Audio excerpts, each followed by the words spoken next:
Muy buenos días, hermanos. Qué bueno verlos esta mañana. Los invito a ir a Levítico 25. Perdón, vamos a ver un poco de trasfondo antes de entrar al texto de hoy, Levítico 25. ¿Y cuántos han escuchado del año de jubileo? En el Antiguo Testamento nunca hemos predicado de Levítico y creo que necesitamos una serie de predicación menos difícil, entonces creo que no va a ser la siguiente serie.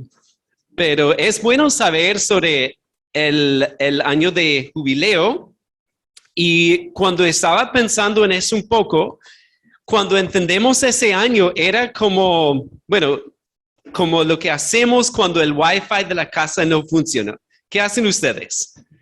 Si no funciona, y sé que esto casi nunca pasa aquí, ¿verdad? Pero uno va y desconecta, desenchufa, ¿cierto? Espera como 40 segundos para que se vaya la electricidad, enchufa otra vez y muchas veces eso ayuda a solucionar el problema, ¿cierto? También cuando el celular no funciona, y esto una vez aparecieron unas imágenes extrañas en mi celular y recordé, lo voy a apagar, y lo prendí y funcionó perfectamente después. Y eso es lo que llamamos un reseteo, ¿cierto? Y cuando pensamos en el jubileo era como un reseteo de la sociedad en Israel. Y de hecho la Biblia no nos dice si ellos lo celebraron o no, pero debían celebrarlo. Y vamos a ver aquí en Levítico 25, ahí vamos a leer el versículo 1 al 4. Jehová habló a Moisés en el monte de Sinaí diciendo, habla a los hijos de Israel y diles, cuando hayáis entrado en la tierra que yo os doy, la tierra guardará reposo para Jehová. 6 años sembrarás tu tierra y 6 años podarás tu viña y recogerás sus frutos. Pero el 7º año la tierra tendrá descanso, reposo para Jehová. No sembrarás tu tierra ni podarás tu viña. Aquí vemos la primera parte del capítulo que habla del año de reposo, que debía ser cada 7 años, en donde ellos no debían sembrar ni cosechar, sino que debían vivir de la cosecha anterior. Ok, entonces miren el versículo 8 dice, y contarás 7 semanas de años, 7 veces 7 años, de modo que los días de las 7 semanas de años vendrán a ser 49 años. Entonces harás tocar fuertemente la trompeta en el mes 7º, a los 10 días del mes, el día de la expiación, haréis tocar la trompeta por toda vuestra tierra, y santificaréis el año 50, y pregonaréis libertad en la tierra a todos sus moradores. Ese año será de jubileo, y volveréis cada uno a vuestra posesión, y cada cual volverá a su familia. El año 50 os será jubileo, no sembraréis ni segaréis lo que naciere de suyo en la tierra, ni vendimiaréis sus viñedos, porque es jubileo. Santo será a vosotros, el producto de la tierra comeréis. Entonces aquí era un reseteo, que a veces se vendían las tierras y eso, pero ellos en ese año debían regresar las tierras a su dueño original. Eso para darle constancia al pueblo de Israel. Miren el versículo 39. Y cuando tu hermano empobreciere estando contigo y se vendiere a ti, no le harás servir como esclavo. Como criado, como extranjero, estará contigo. Hasta el año del jubileo te servirá. Entonces saldrá libre de tu casa, él y sus hijos consigo, y volverá a su familia y a la posesión de sus padres se restituirá. Y entonces aquí vemos que debían soltar también a los esclavos israelitas en ese año. Entonces, cuando pensamos en el jubileo, debía ser un año de mucho gozo, especialmente para los siervos que debían ser libertados, y también para los que habían perdido sus tierras, ya podrían regresar. Entonces, como menciono, un reseteo de toda la sociedad. Y John Bergsman, su libro, el jubileo de Levítico a Qumran dice lo siguiente. Él dice, el jubileo se volvió un símbolo corporativo del pueblo de Israel como un todo, quienes se habían endeudado con el Señor por no observar la ley. Y así se habían esclavizado a varios poderes extranjeros y se habían alejado de su tierra ancestral. Miren cómo es la similitud ahí con lo que había pasado con el pueblo, que ellos ya estaban esclavizados a las naciones y habían perdido sus tierras en muchos sentidos. Entonces, esta idea de un jubileo, cuando vemos más adelante en la Biblia, ya se usa para hablar de una esperanza futuro para el pueblo de Israel. Y con eso en mente, ya vamos a mirar Lucas 4. Lucas 4. Porque Jesús va a citar o leer el texto de hoy. Lucas 4 en el Nuevo Testamento, el versículo 16. Vino a Nazaret, donde se había criado, y en el día de reposo entró en la sinagoga conforme a su costumbre y se levantó a leer. Y se le dio el libro del profeta Isaías, y habiendo abierto el libro, halló el lugar donde estaba escrito: el Espíritu del Señor está sobre mí, por cuanto me ha ungido para dar buenas nuevas a los pobres. Me ha enviado a sanar a los quebrantados de corazón, a pregonar libertad a los cautivos y vista a los ciegos, a poner en libertad a los oprimidos, a predicar el año agradable del Señor. Y enrollando el libro, lo dio al ministro y se sentó. Y los ojos de todos en la sinagoga estaban fijos en él. Y comenzó a decirles: hoy se ha cumplido esta escritura delante de vosotros. Vemos ahí algo impresionante. Ellos estaban mirándolo porque normalmente, él escogió este pasaje, lo lee de Isaías 61 y ya vamos allá, ¿ok? Isaías 61. Y él lee el pasaje y dice que hoy se ha cumplido esto. Miremos Isaías 61 y teníamos que tener un poco ese contexto para ver, porque aquí también vamos a ver este vínculo al año de jubileo. Aquí dice en Isaías 61:1, el Espíritu de Jehová el Señor está sobre mí, porque me ungió Jehová, me ha enviado a predicar buenas nuevas a los abatidos, a vendar a los quebrantados de corazón, a publicar libertad a los cautivos y a los presos apertura de la cárcel, a proclamar el año de la buena voluntad de Jehová y el día de venganza del Dios nuestro, a consolar a todos los enlutados, a ordenar que a los afligidos de Sión se les dé gloria en lugar de ceniza, óleo de gozo en lugar de luto, manto de alegría en lugar del espíritu angustiado, y serán llamados árboles de justicia, plantío de Jehová para gloria suya. Vemos aquí entonces que esta profecía, recordemos que fue escrita 700 años antes de Cristo. Y cuando leemos el versículo 1, ¿quién está hablando ahí en el versículo 1? Pues el lector original no sabría, ¿verdad? Bueno, sí sabría que está refiriéndose al siervo, porque ya miren el capítulo 42. El capítulo 42, ya vimos esto, ¿cierto? Que dice el 1, dice: he aquí mi siervo, yo le sostendré, mi escogido, en quien mi alma tiene contentamiento, he puesto sobre él mi espíritu, él traerá justicia a las naciones. Ellos tendrían en mente la idea de un siervo que iba a predicar esto, que iba a hacer esto, pero no sabrían quién era. Entonces, cuando Cristo Jesús llega a la sinagoga y abre ahí el rollo y lee esto y dice: hoy se ha cumplido esto, eso sería impresionante para ellos, ¿verdad? Porque ellos esperaban eso por siglos, esperaban eso. Y ya Jesús abre la palabra de Dios y lee y dice que se cumplía. Ahora, noten en dónde él para.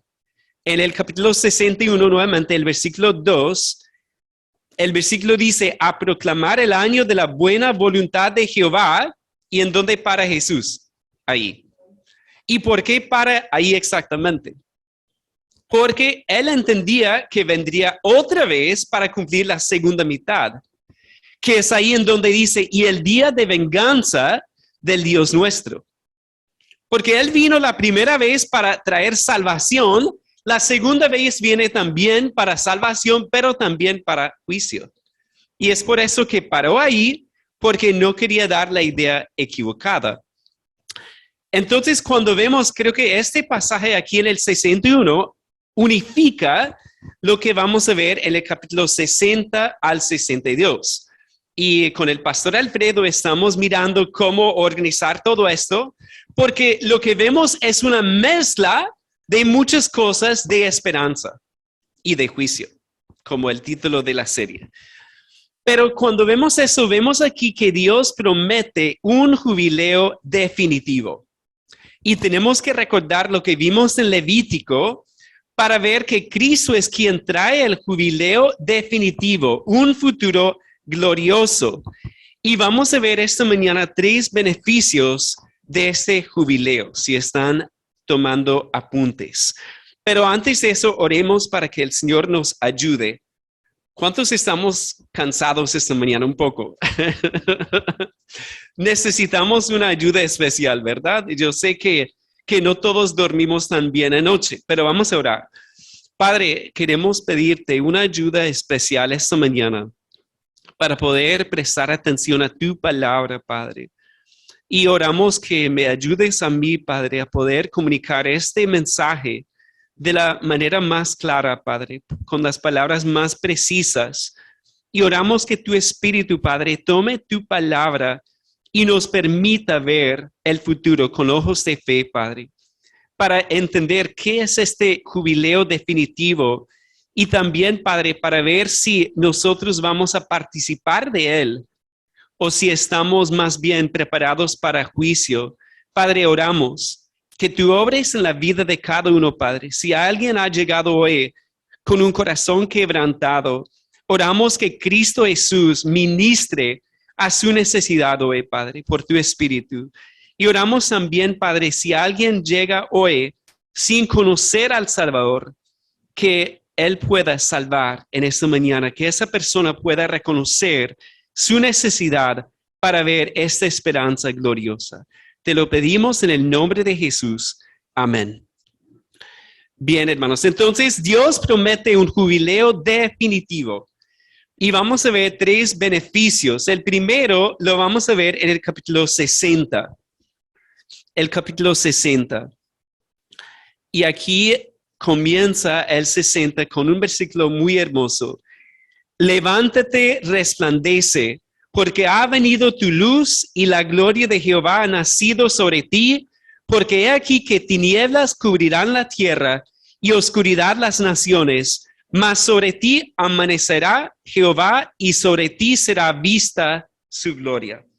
Vemos aquí el primer beneficio que habla de un futuro para Israel y especialmente vemos aquí algo sobre la tierra. Miren ahí el 15, el versículo 15, para ver esto. En vez de estar abandonada y aborrecida, tanto que nadie pasaba por ti, haré que seas una gloria eterna, el gozo de todos los siglos. Y mamarás la leche de las naciones, el pecho de los reyes mamarás. Y conocerás que yo Jehová soy el Salvador tuyo y Redentor tuyo, el fuerte de Jacob. En vez de bronce traeré oro, y por hierro plata, y por madera bronce, y en lugar de piedras hierro, y pondré paz por tu tributo, y justicia por tus opresores. Nunca más se oirá en tu tierra violencia, destrucción ni quebrantamiento en tu territorio, sino que a tus muros llamarás salvación y a tus puertas alabanza. El sol nunca más te servirá de luz para el día, ni el resplandor de la luna te alumbrará, sino que Jehová te será por luz perpetua y el Dios tuyo por tu gloria. No se pondrá jamás tu sol, ni menguará tu luna, porque Jehová te será por luz perpetua y los días de tu luto serán acabados. Y tu pueblo, todos ellos serán justos para siempre, heredarán la tierra, renuevos de mi plantío, obra de mis manos para glorificarme. El pueblo vendrá a ser 1000, el menor un pueblo fuerte. Yo, Jehová, a su tiempo haré que esto sea cumplido pronto. Eso es lo que dice la palabra de Dios.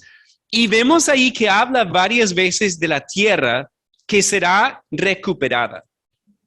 Cuando recordamos el jubileo, un aspecto importante era regresar las tierras a sus dueños, ¿cierto? Dios había prometido a Israel la tierra de Israel, pero en el exilio habían perdido esa tierra y de hecho nunca han ocupado toda la tierra prometida a la nación. Entonces vemos ahí muy claramente, por ejemplo, en el 18, nunca más se oirá en tu tierra violencia, destrucción ni quebrantamiento en tu territorio. Y vemos ahí también en el 21, y tu pueblo, todos ellos serán justos para siempre, heredarán la tierra, renuevos de mi plantío, obra de mis manos para glorificarme. Entonces, Cristo en el jubileo definitivo va a garantizar el regreso de la tierra a la nación de Israel. Y eso lo vemos nuevamente en el pacto abrámico en Génesis 12, Génesis 15, que Dios les hizo una promesa, que iban a tener una tierra en perpetuidad. Miren también en el capítulo 61, el versículo 4. 61:4. Reedificarán las ruinas antiguas y levantarán los asolamientos primeros y restaurarán las ciudades arruinadas, los escombros de muchas generaciones. Y extranjeros apacentarán vuestras ovejas, y los extraños serán vuestros labradores y vuestros viñadores. Y vosotros seréis llamados sacerdotes de Jehová, ministros de nuestro Dios seréis llamados, comeréis las riquezas de las naciones, y con su gloria seréis sublimes. En lugar de vuestra doble confusión y de vuestra deshonra, os alabarán en sus heredades, por lo cual en sus tierras poseerán doble honra y tendrán perpetuo gozo. Ahí lo vemos también nuevamente. En vez de ruinas, habrá bendición, van a reconstruir las ciudades y va a haber un lugar glorioso. Y ahí en el 7 habla de que ellos poseerán doble honor en sus tierras, nuevamente. Entonces, el primer beneficio es la tierra será recuperada, igual que en el jubileo. Entonces, vemos que en el jubileo Dios está enseñando sobre el futuro también. Ahora, cuando pensamos en estos capítulos, yo veo una mezcla de promesas. Porque hay promesas sobre el reino milenial de Cristo, hay promesas sobre el estado eterno, y estaba pensando en la pintura. Ustedes saben el término degradé, que en la pintura yo tomé unas clases con uno de los hermanos aquí de la iglesia y me enseñó ese término, que no lo sabía. Pero un degradé es tomar por lo menos 2 colores y que haya como como un cambio del color de un color a otro color paulatinamente, ¿verdad? Entonces, cuando miramos un punto, es difícil decir, por ejemplo, si es verde o si es blanco, es una mezcla. Y eso es lo que vemos aquí con esas promesas, porque algunas hablan del reino milenial. Por ejemplo, miren el capítulo 60, ahí el versículo 11.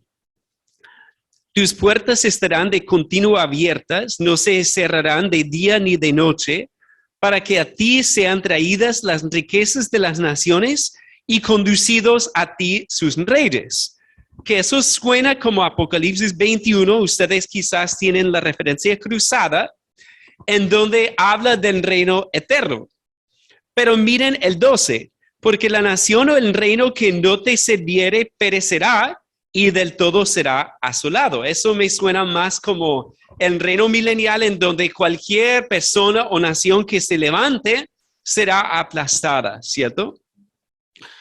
También en el 60, el 19, el sol nunca más te servirá de luz para el día, ni el resplandor de la luna te alumbrará, sino que Jehová te será por luz perpetua y el Dios tuyo por tu gloria. Igual, eso es el reino eterno, y lo que yo veo es un degradé. Y quizás es difícil decir, bueno, ¿de qué color es ese versículo? Reino milenial, reino eterno, pero lo que tenemos que decir es que es un degradé hermoso. Y a veces el color es difícil de determinar, ¿cierto? Pero nos da un cuadro de un futuro glorioso, ya sea el reino milenial o ya sea el reino eterno de Cristo o de Dios. Entonces, cuando pensamos en todo eso, la tierra será recuperada. La pregunta surge, ¿qué tiene que ver con nosotros? ¿Qué piensan? Pues en eso, como dicen Romanos, dice porque irrevocables son los dones y el llamamiento de Dios. Si Él ha prometido algo, podemos saber que Él va a cumplir. Él prometió a Israel una tierra, ¿verdad? Entonces, Él va a cumplir esa promesa y vemos muchos versículos sobre esa promesa. Entonces, eso nos da confianza. Porque ¿qué tal si Dios prometió algo y después cambió de opinión? No, yo les prometí una tierra, pero ya no. Pero vemos que Él prometió y Él también va a cumplir. Ahora, si nosotros entendemos eso, hay muchas promesas que nosotros tenemos también. Y una de ellas es que reinaremos con Él.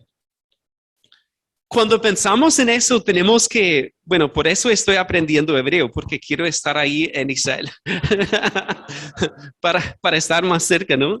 Pero Él dice que reinaremos con Él en la tierra, que será una bendición. Entonces, podemos decir, ok, todo lo que Él habla aquí a Israel, también podemos gozar de eso con ellos.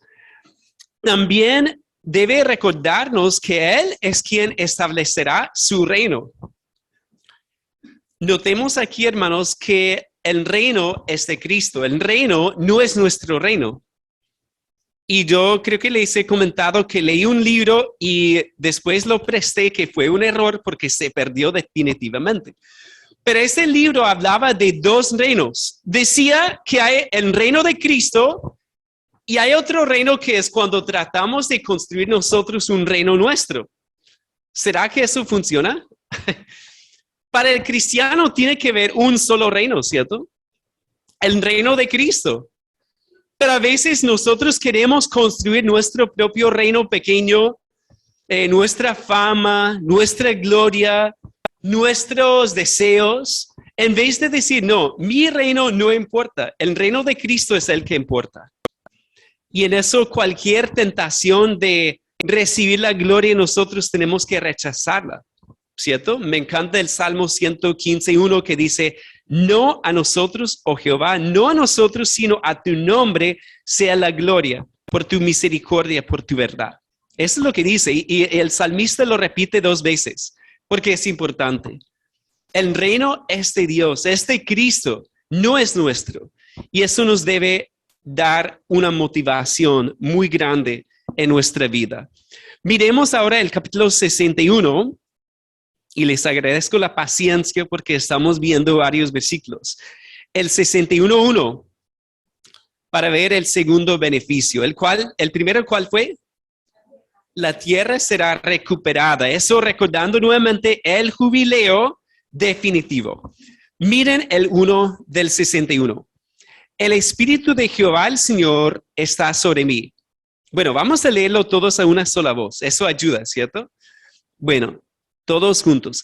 El Espíritu de Jehová el Señor está sobre mí, porque me ungió Jehová, me ha enviado a predicar buenas nuevas a los abatidos, a vendar a los quebrantados de corazón, a publicar libertad de los cautivos y a los presos apertura de la cárcel. Wow, qué bonito. Ustedes leen cada vez mejor juntos. incluso con cansancio, ¿verdad? Qué bueno. Pero aquí vemos el segundo beneficio del jubileo definitivo, y es que los esclavos serán libertados. Los esclavos serán libertados. Y como ya vimos en Lucas 4, de hecho en Lucas 4, Lucas hace algo interesante. Él toma ese evento que de hecho ocurrió después en la historia y lo pone al principio de su evangelio. ¿Y por qué hace eso? Porque él quiere orientar todo alrededor de este pasaje. Y si tú lees Lucas, verás estos temas, ese tema de libertad para los cautivos, que también es la misma palabra en Lucas para perdón de los pecados. Entonces, él predica las buenas nuevas, él da libertad a los cojos, libertad a los ciegos, libertad a los esclavos y espiritualmente hablando, porque les da el perdón de los pecados. Entonces vemos aquí en el jubileo definitivo, los esclavos serán libertados. Y nuevamente, ¿será que eso es solamente hablando de una esclavitud literal? No. Está hablando de algo mucho más profundo, que es la esclavitud al pecado. Y la Biblia nos dice que somos esclavos siempre. ¿Sabían eso? O somos esclavos de Dios y de la justicia, o somos esclavos al pecado. No hay dos opciones. Oh, perdón, no hay tres opciones. Hay solamente dos opciones. Y como los judíos en el tiempo de Jesús decían, no, nosotros no somos esclavos de nadie. Pero estaban esclavizados al pecado. Y es por eso que Él vino para rescatarlos. Y notemos aquí lo que dice el texto, Isaías 61:1. Me ha enviado en la mitad, dice, me ha enviado a predicar buenas nuevas a los abatidos. ¿De cuáles noticias o nuevas está hablando Él? De su venida, de su muerte, de su resurrección, ¿cierto? Porque Él predicaba ese mensaje de salvación antes del tiempo. Él decía que el Hijo de Dios tenía que venir para sufrir, para morir en el lugar de los pecadores. ¿Y en dónde en Isaías hemos visto el Evangelio? ¿Cuál capítulo sería el capítulo más claro? ¿Recuerdan? El 53, ¿cierto? En donde vimos el Evangelio predicado o profetizado de manera más clara. Miremos eso rápidamente. Isaías 53. Porque es bueno que recordemos el Evangelio y nunca, hermanos, debemos cansarnos de recordar el Evangelio. Porque miren ahí en el 53:5. Mas él herido fue por nuestras rebeliones, molido por nuestros pecados. El castigo de nuestra paz fue sobre él, y por su llaga fuimos nosotros curados. Todos nosotros nos descarriamos como ovejas, cada cual se apartó por su camino, mas Jehová cargó en él el pecado de todos nosotros. Ahí está el Evangelio. ¿Y el Evangelio qué nos dice? Nos dice primeramente que somos pecadores, que hemos pecado contra el Dios santo. Y en Isaías 6 vimos eso, que Dios es santo, santo, santo. Y cuando alguien ha tenido que ver a Dios, ¿qué ha pasado con esa persona? Isaías, cuando vio esa visión de Dios, ¿qué le pasó? Él dice que cayó como muerto por la santidad de Dios. Entonces, cualquier pecado contra el Dios santo merece, ¿qué merece? La muerte eterna, ¿cierto? La paga del pecado es muerte. Así dice la palabra de Dios. Y es por eso que Él tuvo que morir en nuestro lugar. Y es por eso que Cristo predicaba ese evangelio de su muerte y su resurrección por nuestros pecados. Y también predicaba a los quebrantados de corazón. Regresemos a Isaías 61, que es una frase muy hermosa. A vendar a los quebrantados de corazón. ¿Y cuántos hemos sentido eso? El quebrantamiento de corazón ante Dios. ¿Sí? Y me hizo recordar esa frase o pensar en cuando mis hijos estaban más pequeños y cuando tenían un accidente, se caían, ¿verdad? Los niños hacen eso siempre, que corren como loquitos y se caen y llegaban a la casa con raspones en las rodillas, en los brazos y mi esposa, bueno, sí, también chichones, ¿verdad? Todo lo que tenían y mi esposa era y es muy buena para eso, yo no tanto. Pero ella es muy buena porque a ella le encanta eso y ¿qué hace? Pues lava la herida, le pone varias cosas, una crema y termina el tratamiento con un abrazo, ¿verdad? Y eso es vendar pues una pequeña herida. Pero cuando vemos aquí lo que hace Cristo, Él venda a los quebrantados de corazón. Si tú has sufrido en tu vida, si tú has pasado por una dificultad muy grande emocional, quizás algo que alguien te hizo hace años o hace poco puede ser también, a veces no sabemos a dónde ir, ¿cierto? ¿Qué hacemos con ese dolor? ¿Qué hacemos con el dolor de nuestro pecado también? Al ver quizás algo que hicimos, algún pecado que nos trae vergüenza, nos trae ese sentimiento tan horrible de entender que hemos pecado contra Dios. Pero aquí que dice la palabra de Dios, Él vino y fue enviado a predicar buenas nuevas a los abatidos, a vendar a los quebrantados de corazón, a publicar libertad a los cautivos. Y eso nuevamente habla de una esclavitud espiritual y el único que nos puede libertar es Cristo. Él es el único. Y el mundo ofrece formas de salir de los problemas, ¿cierto? Pero lo que no puede ofrecer es libertad espiritual definitiva. Eso es lo que Cristo ofrece. Porque Él toma eso y lo pagó en sí mismo. Él recibió en sí mismo el castigo, la vergüenza por nuestro pecado para darnos una libertad definitiva, en donde jamás vas a estar buscando otra solución. Lo único que tenemos que hacer es regresar a la solución que ya conocimos, ¿cierto?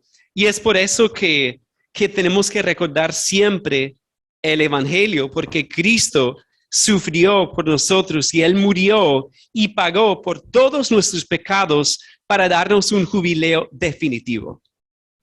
Porque los esclavos debían ser libertados, ¿cierto? ¿Y cómo sería ser un esclavo, un siervo de aquel entonces y estar esperando ese día de su libertad? Eso sería maravilloso, ¿cierto? Ese día me imagino que hacían, bueno, creo que no sé si lo mencioné, no sabemos en la Biblia que si celebraron un jubileo. La Biblia no lo dice. Y si ustedes saben de una cita, me dicen después. Pero yo no puedo recordar ninguna vez en donde diga que Israel celebró el jubileo, aunque lo debían hacer. Pero lo cierto es que cuando nosotros acudimos a Cristo, recibimos el jubileo definitivo. Y eso merece una celebración. Y la parábola de los dos hijos perdidos, ¿cierto? El hijo pródigo que salió y cuando él regresó, ¿qué hizo su papá? Armó una fiesta grande porque el hijo perdido, el hijo que se había muerto, había vuelto a la vida. Y así es cuando uno acude a Cristo y recibe esa libertad. Es una libertad definitiva, es una libertad que hasta los ángeles celebran. Porque es una libertad, es un jubileo definitivo. De una vez para siempre. De pasar de la muerte a la vida eterna cuando recibimos a Cristo. Y nunca, jamás debemos olvidar ese día. ¿Cierto? Si hemos conocido a Cristo, qué triste es olvidar lo que Él hizo por nosotros. Pero Él es el único que nos da una libertad definitiva. Bien, miremos el 61, el capítulo 61, el 6. Y vosotros seréis llamados sacerdotes de Jehová Ministros de nuestro Dios seréis llamados, comeréis las riquezas de las naciones y con su gloria seréis sublimes. Yo veo aquí una promesa a Israel de que ellos serán salvos. Como dice Pablo, todo Israel será salvo, como dice en Romanos 11. En el 8, porque yo Jehová soy amante del derecho, aborrecedor del latrocinio para holocausto, por tanto afirmaré en verdad su obra y haré con ellos pacto perpetuo. Y eso es lo que vemos, es el nuevo pacto.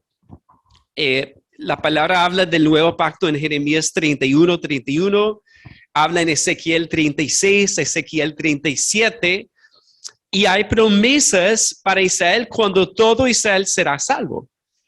Pero lo maravilloso es pensar que nosotros como cristianos, si acudimos a Cristo, entramos en ese pacto también. ¿Recuerdan en la Santa Cena lo que dice Cristo? Asimismo tomó también la copa después de haber cenado, diciendo, esta copa es el nuevo pacto en mi sangre. Haced esto todas las veces que la bebieres en memoria de mí. Entonces, si tú crees en Cristo, entras a participar en ese pacto o de ese pacto.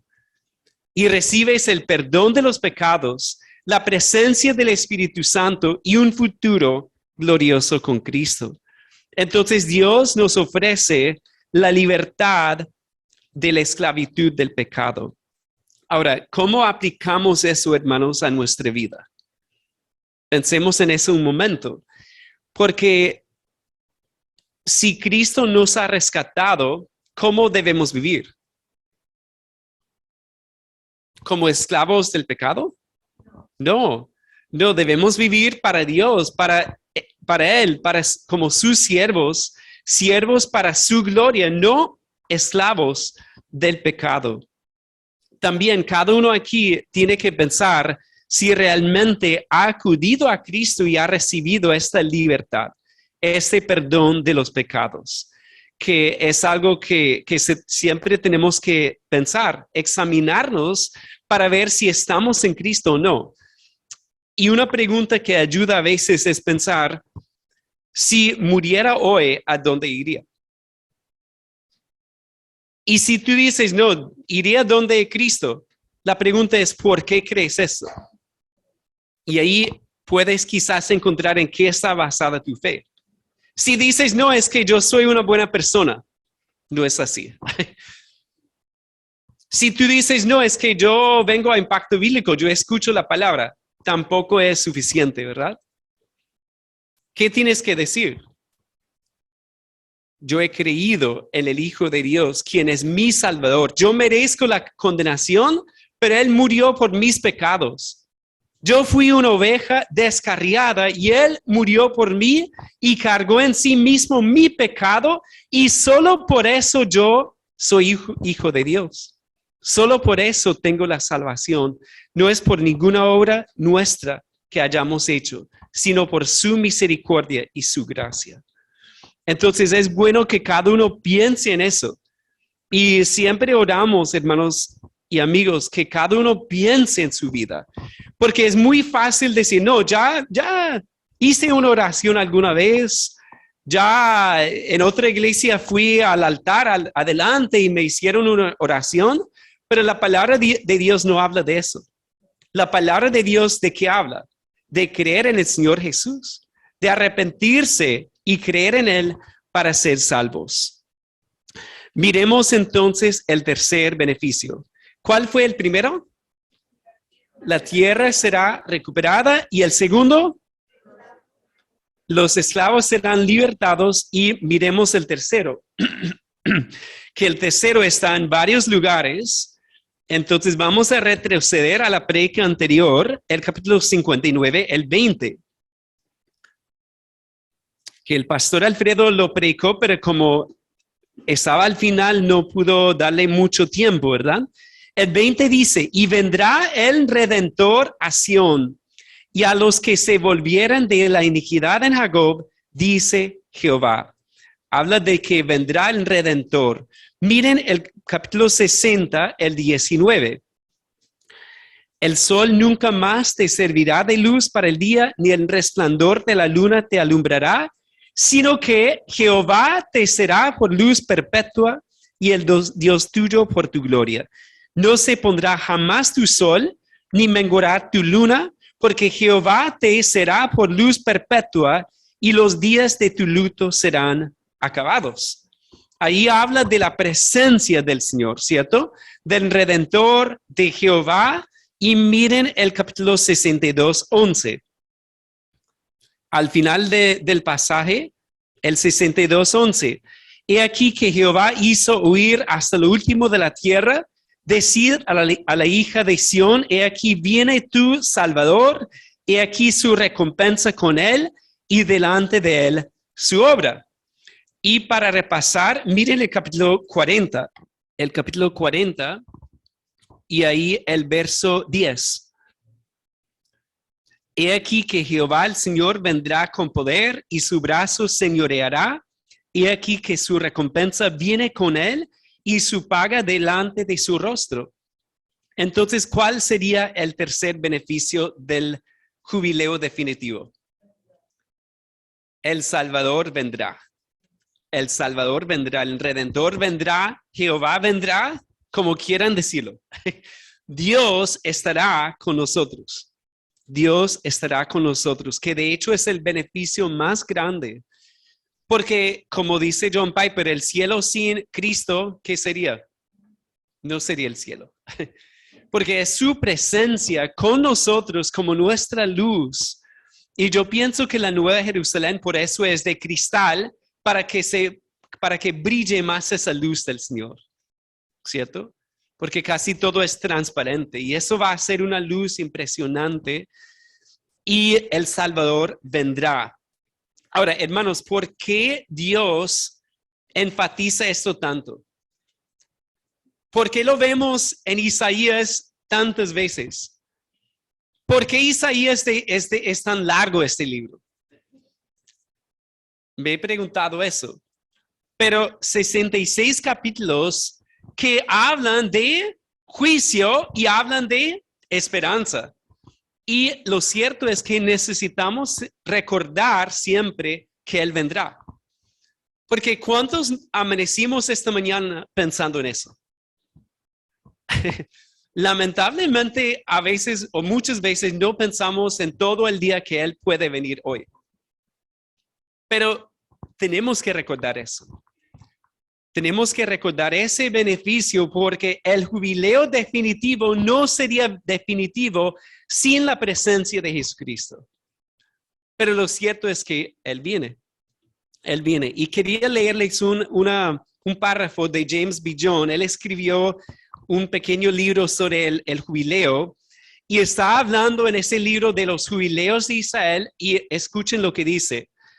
Pero el jubileo de Jesús es más grande y mejor que los anteriores. Prevé el establecimiento de condiciones de jubileo a lo largo de toda la creación. Un proceso que comenzó con la resurrección de Jesús, que concluirá con el regreso de Jesús y que nunca necesitará repetirse. O sea, con el jubileo ellos debían hacerlo cada 50 años, ¿verdad? Pero el jubileo definitivo es de una vez para siempre. Él sigue. El mundo disfrutará de un año eterno de jubileo. No solo será el retorno del mundo a un estado edénico, será el regreso de Yahvé, o Jehová, a nuestro mundo caído.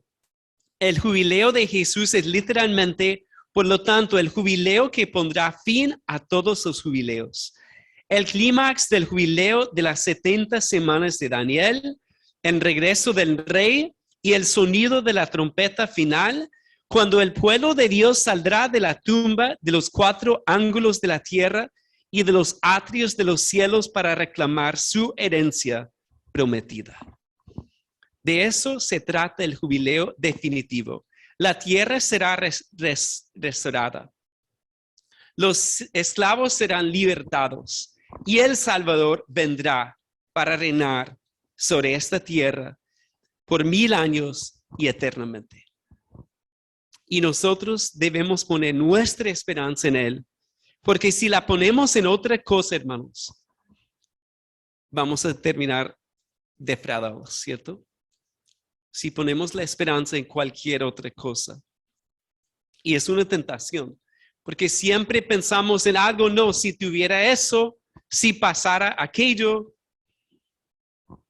pero tenemos que poner nuestra esperanza en Cristo Jesús y en su venida. Y me hizo pensar en la venida de nuestros hijos grandes, en Lucas y Eliana. Y no habíamos visto, bueno, yo no había visto a Lucas en 2 años y medio cuando venían ellos en diciembre al finales. Y ellos tuvieron problemas con el vuelo, el avión tuvo problemas mecánicos, les tocó quedarse como como un día completo en el aeropuerto.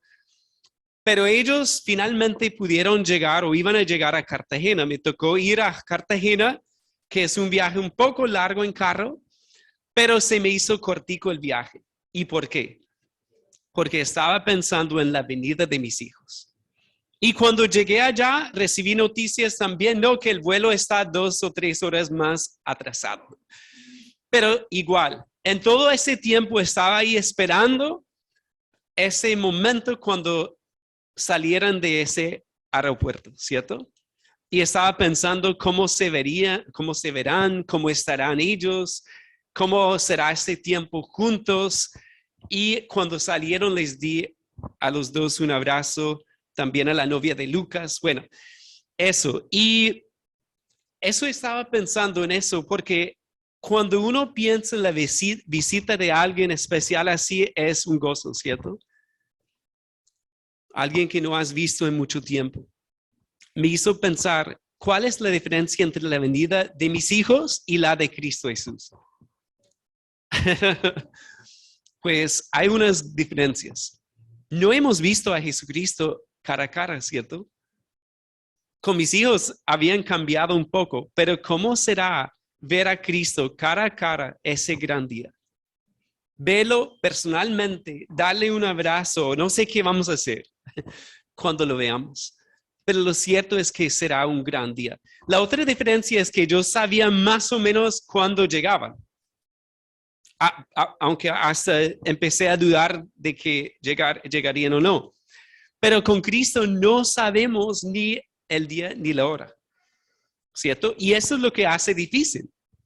Porque cada día tenemos que pensar, puede ser hoy.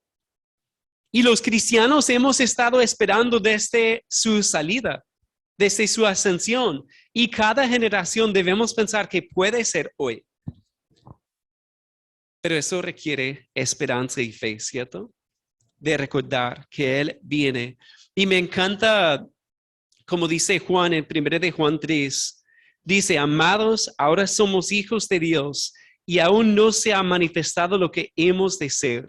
Pero sabemos que cuando Él se manifieste, seremos semejantes a Él porque le veremos tal como Él es. Y todo aquel que tiene esta esperanza en Él, se purifica a sí mismo, así como Él es puro. Lo cierto es cuando nos fijamos en su venida y ponemos nuestra esperanza en su venida, ¿qué pasa en nuestra vida?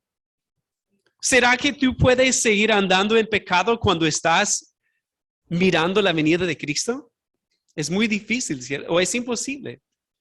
Porque al fijarnos en Él, nos ayuda a apartarnos del pecado. Nos ayuda a ver que estamos aquí con un propósito eterno. No estamos aquí solamente para pasarla bien, hermanos, sino que estamos aquí para vivir para su gloria. ¿Y saben qué? Que tú y yo estamos en un lugar, en una ciudad, en un trabajo quizás, en un barrio, en una casa, y tú y yo somos los únicos con el privilegio de representar a Cristo en ese punto exacto. Pero a veces perdemos de vista eso. Pensamos solamente en nuestra comodidad, pensamos en pasarla bien y no pensamos en vivir para la gloria de Dios y compartir sobre esta esperanza, sobre este jubileo definitivo. Que el mundo habla de jubileo, ¿verdad? Lo sabemos, pero es un jubileo vacío. Lo que Cristo promete es un jubileo definitivo, de gozo, de regocijo, de salvación eterna, de gloria. Y nosotros, por medio de su gracia, podemos participar en todo eso. Oremos. Padre, nos ponemos delante de ti esta mañana para reconocer quién eres tú. Tú eres el creador de todas las cosas. Nos creaste a nosotros también, Padre, con un propósito de glorificarte, de vivir para ti. Pero lamentablemente, Padre, el pecado ha arruinado la vida de muchos, Padre, porque no han recibido a Cristo todavía.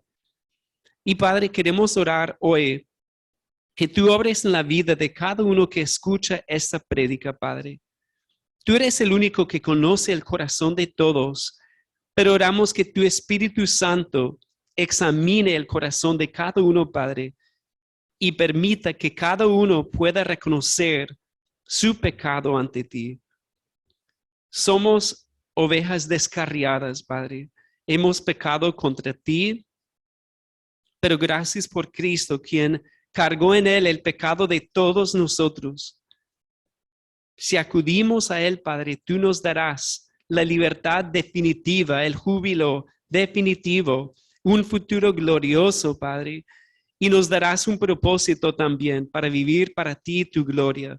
Padre, oramos que tú nos animes con tu palabra hoy, que tú nos retes, Padre, que podamos crecer en nuestra esperanza en la venida de Cristo Jesús y también, Padre, que podamos compartir de este mensaje de salvación, de este Salvador, con más personas que lo necesitan tanto, Padre. Ayúdanos con todo esto, Padre. Ayúdanos a seguir regocijándonos en este día y recordando lo que Cristo ha hecho por nosotros. Es en el nombre de Él que oramos todo esto. Amén.